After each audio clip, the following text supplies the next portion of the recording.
Good morning, student. Myself Praduman, your physics teacher for class 9 and 10 in Modern International School, Hiswa. Today, just I am going to discuss some topics related with magnetic effect of current for class 10. Today, your first topic is force acting on a charged particle in a magnetic field, and another topic is magnitude of force experienced by a current carrying conductor placed in a magnetic field, and also your third topic is unit of magnetic field. आइए हम लोग इसे पढ़ लें आज, इसे discuss कर लेते हैं।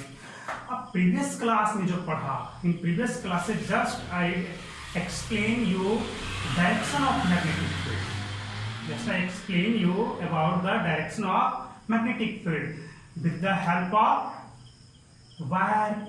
kicking wire experiment, with the help of kicking wire experiment, and according to kicking wire experiment, Fleming suggests a rule. Fleming gave a rule which is known as Fleming left hand rule. According to Fleming left hand rule, if you stretch your forefinger, middle finger and thumb of your left hand in such a way that all of these are mutually perpendicular to each other, and if your forefinger is in the direction of current passing through the conductor, and your forefinger is in the direction of magnetic field and middle finger is in the direction of current passing in a conductor, then your thumb indicate that force acting on the conductor, the direction of force acting on the conductor. Suppose here यहाँ पे दिया गया है आपको, this is a conductor in which I current is passed, and this is direction of magnetic field. This is generated from North Pole and anywhere. So this is the direction of magnetic field, and this is the direction of current. So what direction is the force acting on this conductor? किस direction में इस conductor पे force लगेगा? तो इसके लिए ये बताया गया था, है ना? तो आपको करना क्या है, जैसे जैसे कहा गया है, you have to place this finger in the direction of magnetic field. Direction of magnetic field ऐसे रख दिया, and middle finger is in the direction of electric current. Electric current ऊपर की ओर है, दैट मींस आपको ऊपर की ओर ले जाना पड़ेगा. ये तो आपको जैसे था वैसे ही रह गया. ये करंट बताओ थंब किधर की ओर गया? इनवर्ड डायरेक्शन में. That means force acting on this conductor is inward the board. Board के अंदर की साइड में आपको फोर्स लगता रहेगा, इस साइड में लगेगा. क्लियर? आइए, ये तो हो गया फ्लेमिंग लेफ्ट हैंड रूल. अब another topic is force experienced by. तो ये तो डायरेक्शन ऑफ फोर्स था. What is magnitude of force acting on this conductor? The force acting on this conductor is directly proportional to force acting on this conductor is directly proportional to current passing, that means current flowing through this conductor. इस conductor से जो current pass कर रहा है उसके directly proportional है. That means जितना ज्यादा अमाउंट में करंट पास कराओगे इस कंडक्टर पे फोर्स उतना ही ज्यादा लगेगा. Then you can say that write here F is directly proportional to I. Another is force acting on this conductor is also directly proportional to a strength of magnetic field. Also a strength of magnetic field. Force acting on this conductor, जितना ज्यादा magnetic field होगा, है ना, magnetic field का strength जितना ज्यादा होगा force उतना ज्यादा लगेगा.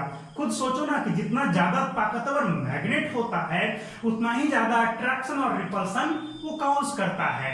That means force acting on this conductor is also directly proportional to a strength of the magnetic field. And third one is, अब सोच लो जरा कि अगर हम वायर का एक छोटा सा टुकड़ा लें, उस पे फोर्स लगा, वो रहा मैग्नेटिक फील्ड में, और ज्यादा मैग्नेटिक फील्ड में रहा, तो किस पे डिपेंड करता है? लेंथ ऑफ वायर पे भी डिपेंड करता है.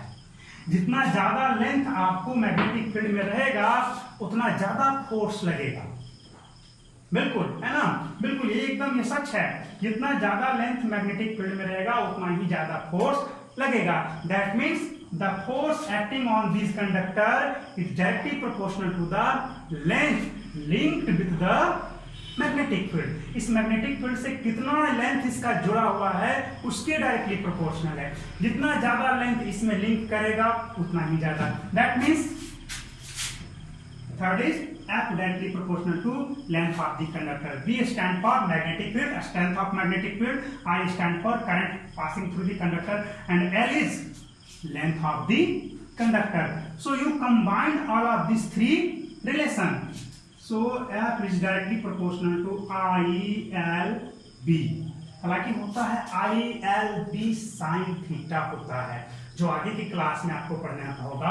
उस केस में होता क्या है, ये जो हमने परपेंडिकुलर रखा है, परपेंडिकुलर का वो केस नहीं, ऐसे भी रखा जा सकता है। अगर उसको सीखना चाहोगे तो देखो बता देता हूं मैं। देखो किस केस में फोर्स मिनिमम, अगर आपका ये बार ऐसे रहेगा तो फोर्स लगेगा, बिल्कुल ही नहीं लगेगा। यानी कि when magnetic field and conductor is in the direction of both are parallel, then there is no force acting on them। कोई फोर्स नहीं लगेगा। अब क्या होगा, यानी कि 0 डिग्री पे कुछ भी नहीं लगा। अब जरा सोचो, जैसे जैसे ये आपको आते जाएगा ऐसे इस तरह से, किस केस में फोर्स, तो फोर्स का जो अमाउंट है मैग्नीट्यूड वो बढ़ता चला जाएगा इस तरह से। अगर इसे समझना चाहते हो तो नदी में आपका इस तरह से पानी का बहाव हो रहा है, बिल्कुल। तो अब बताओ, अगर जो तैराक है वो इस तरह से रहेगा, तैरने के केस में रहेगा, हाथ पैर फैला करके रहेगा, तो नदी के धारा में है इस तरह से, तो इस केस में से क्या होगा, फोर्स एकदम मिनिमम इसको महसूस होगा, लगेगा कि इसको, है ना, इसके बॉडी पे कम फोर्स अनुभव होगा। लेकिन ये जैसे क्रॉस होगा तो इसे लगेगा कि धारा जो है अभी से धकेल रहा है, इसके बॉडी के ऊपर एक्सर्ट कर रहा है फोर्स। तो बताओ, जैसे जैसे अब ये इस तरह से मूव करते करते बिल्कुल ऐसे हो जाएगा, इस केस में नदी का जो स्ट्रीम्स का जो फोर्स है वो सबसे ज्यादा लगेगा। तो बताओ आपका किस केस में मैक्सिमम होगा, तो 90 डिग्री के केस में मैक्सिमम और 0 डिग्री के केस में मिनिमम। तो अब तो जो सोचो कि आपका ये किसके ऊपर डिपेंड कर रहा है, एंगल पे डिपेंड कर रहा है। तो बताओ साइन जो है आपका 0 डिग्री पे 0 और 90 डिग्री पे मैक्सिमम होता है, इसलिए इसके साथ, इस रिलेशन के साथ यहाँ पे साइन थीटा भी लिया जाता है। तो चलिए ये सब आपको आगे डिटेल में पढ़ना होगा, है ना, उसे भी मैं डिस्कस नहीं करूंगा ज्यादा, इतना सिर्फ बता दिया, है ना, कि ILB sin थीटा, यहाँ पे ये भी लिख सकते हैं directly proportional to angle of conductor with magnetic field, है ना। कितना एंगल पे ये है, जैसे अगर ये 90 डिग्री पे है तो 90 डिग्री ले लेते, थीटा 90 डिग्री होता, अगर कुछ थीटा पे रहता तो उस पे हो जाता, है ना। चलो उस चीज को हम लोग नहीं डिस्कस करेंगे। When you remove your proportionality sign, जैसे ही प्रोपोर्शनलिटी साइन को आप हटाओगे एक कांस्टेंट लग जाएगा, क्या हो जाएगा, KILB, and here K is called constant of proportionality in SI unit। The value of K is 1। K का जो वैल्यू होता है वो 1 आता है। कैसे 1 लिया गया है, जब आपको सब कुछ को 1 करा दिया गया, फोर्स भी 1, करंट भी 1, लेंथ भी 1 करा दिया गया, तब जाकर के B के बारे में देखा गया कि ये भी आपको 1 आ रहा है। तब इस आधार पे सबको जब 1 ले लिया गया कि जो force strength of magnetic field को भी 1 लिया गया, लेंथ को भी 1 ले लिया गया, करंट भी 1 ले लिया गया, तब फोर्स को देखा गया कि 1 न्यूटन आ रहा है। तब उस केस में K का वैल्यू डिफाइन कर दिया गया कि अभी इसका वैल्यू क्या होगा, 1 होगा, है ना। अब आइए, ये तो हो गया, F इक्वल टू क्या हो गया जी, ILB, है ना। अब यूनिट ऑफ मैग्नेटिक फील्ड हमें जान लेना है, what is the unit of magnetic field. चलो इस चीज को करो, B इक्वल टू क्या हो जाएगा, F divide by I into L। F means Newton, I means ampere और L मीन्स मीटर। तो न्यूटन पर ampere per metre, The SI unit of magnetic field is Newton per ampere meter या per ampere per meter भी बोल सकते हैं, which is known as Tesla. This unit is known as Tesla. इसे ही हम लोग टेस्ला कहते हैं, है ना? क्लियर हो गया होगा? Magnetic unit of magnetic field is Newton पर ampere per metre, which is known as Tesla, and the smaller unit is Gauss. A smaller unit of magnetic field is Gauss, and 1 Tesla is equal to 10 to the power 4 Gauss.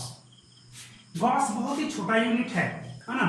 और Tesla थोड़ा बड़ा unit है, ऐसा unit है ना? Standard unit है। Clear?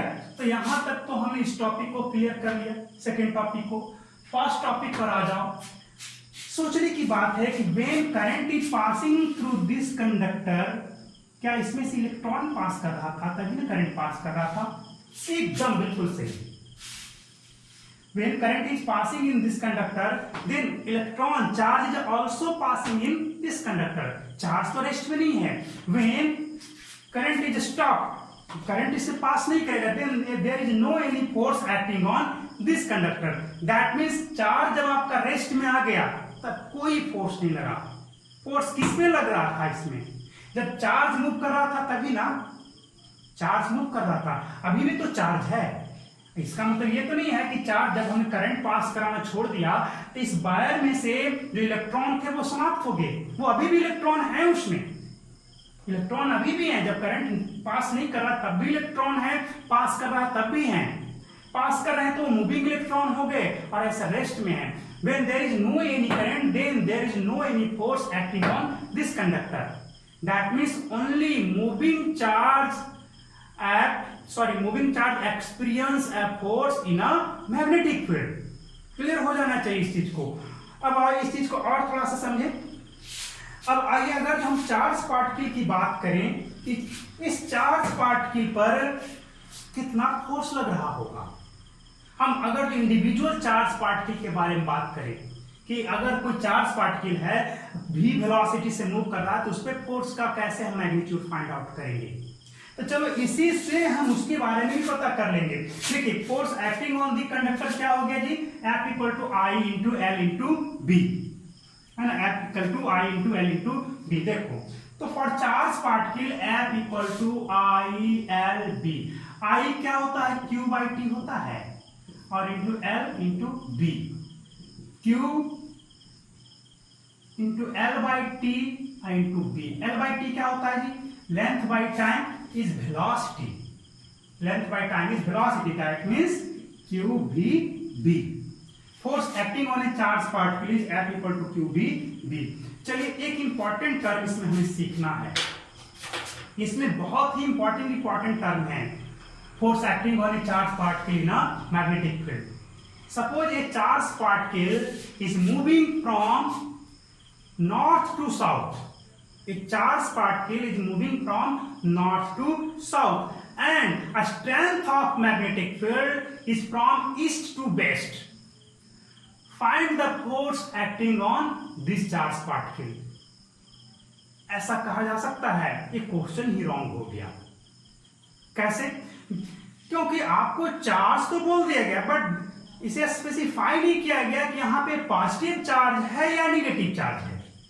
ये आपको स्पेसिफाई करना पड़ेगा। हम लोग करंट के बारे में क्या जानते हैं? Movement of positive charge is called current. Movement of positive charge और direction of positive charge, movement of positive charge is called direction of current, and and the direction of current is opposite to the movement of electron.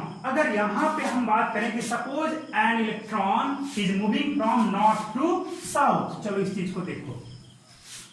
Suppose an electron is moving from north to south, and the direction of magnetic field is from east to west. Find the force acting on the charged particle. चलो north और बीच electron, तो ये रहा हमारा north, south, east and west. The movement of electron is from north to south, and direction of magnetic field is from west to east,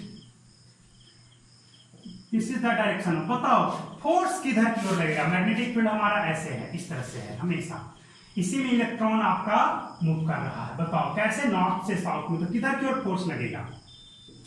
तो सोच लो इसमें कि अब जरा यहाँ पे इंपॉर्टेंट टर्म क्या है, तो इलेक्ट्रॉन तो नेगेटिव चार्ज पार्टिकल है। तो अगर हम इस कंसेप्ट को यूज करें फ्लेमिंग लेफ्ट हैंड रूल को, तो उसके लिए क्या चाहिए हमें? करंट, डायरेक्शन ऑफ करंट चाहिए, है ना। तो मूवमेंट तो नीचे की ओर हो रहा है इलेक्ट्रॉन का, तो बताओ करंट का डायरेक्शन किधर होगा? जस्ट इसके बैक में, अपोजिट में होगा। होगा कि नहीं होगा? बिल्कुल। अगर जो मान के चले कि इलेक्ट्रॉन मूव कर रहा है, तो इलेक्ट्रॉन मूव कर रहा है, दैट मींस करंट आपको पास कर रहा है, तो डायरेक्शन ऑफ करंट किधर की ओर होगा? तो साउथ टू नॉर्थ। तो डायरेक्शन ऑफ करंट हो गया ऊपर की ओर, नीचे से ऊपर, और आपका यहां से साउथ टू नॉर्थ, और magnetic field direction of west to east. तो बताओ फोर्स किधर लगेगा? चलो उसे अप्लाई करो। ये किधर जाएगा? करंट के डायरेक्शन में, करंट के डायरेक्शन में, और ये मैग्नेटिक फील्ड, तो मैग्नेटिक फील्ड तो जैसा वैसा रह गया, करंट हमारा ऊपर की ओर हो गया। बताओ अंगूठा किधर की ओर चला गया? जी थंब इनसाइड में, यानी कि इस इलेक्ट्रॉन पे फोर्स आपको अंदर की ओर लगेगा, बोर्ड के इनसाइड में लगेगा। अगर यही पॉजिटिव चार्ज रहता, अल्फा पार्टिकल सपोज दैट बोल देता कि find the force acting on है alpha particle moving in a magnetic field and the direction of magnetic field is west to east and movement of alpha particle is from north to south. तो ऐसे case में क्या होता है आपका? उस case में आपको सिंपल सा डायरेक्शन ऑफ करंट और direction of movement of alpha particle same हो जाता। अगर ये अल्फा पार्टिकल है तो पॉजिटिव चार्ज का है, तो इस तरह से मूव कर रहा था, इधर ही करंट का डायरेक्शन, इधर ही, इधर मैग्नेटिक फील्ड हो गया। तो देखो रखो, ये डायरेक्शन ऑफ करंट में नीचे की ओर चला गया, ये मैग्नेटिक फील्ड, और ये फोर्स यानी कि बाहर की ओर फोर्स लगेगा, है ना। तो ये छोटा सा कंसेप्ट है, बहुत ज्यादा बड़ा नहीं है, इसे आप ध्यान में रखेंगे। तो it's all for today. Next आपको मैं डीसी मोटर के बारे में